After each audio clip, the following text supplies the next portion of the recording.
was the last time you read a newspaper? Seriously, when was the last time you read a printed newspaper at your kitchen table, your desk, or maybe mastered a folding technique so that you could read it easily on a train, bus, or plane? I could almost hear the comments. I get my news from CNN, Fox, Twitter, Morning Brew, or Facebook. I can hear some of you wondering out loud, why is he even asking about newspapers? They've lost their place in the world due to technology. In your opinion, newspapers are dead. But they're not dead.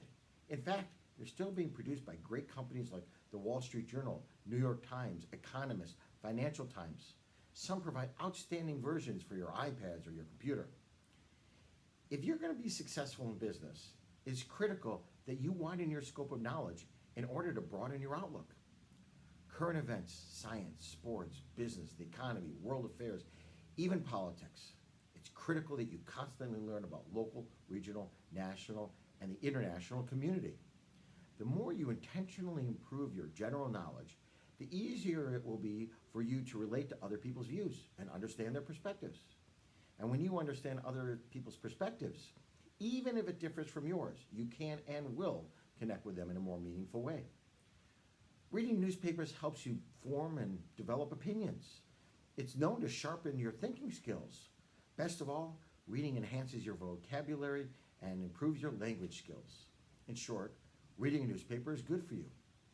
But don't believe just me. Bill Gates reads at least 3 newspapers every morning, cover to cover, including The Economist, Wall Street Journal, and New York Times. Warren Buffett reads at least 6 national and local newspapers each morning, including the Journal, Financial Times, USA Today, and Omaha World Herald. Howard Schultz enjoys a good cup of coffee at 5 a.m. while he reads the Wall Street Journal, the New York Times, and the Seattle Times.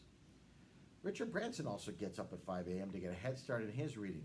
I find the period of quiet before most of the world logs on to be a great time to catch up on the news. Kevin O'Leary is an early riser who spends at least an hour reading the most recent business news and once said, "Knowledge is power." It's important to have a 360-degree view of the financial climate all over the world.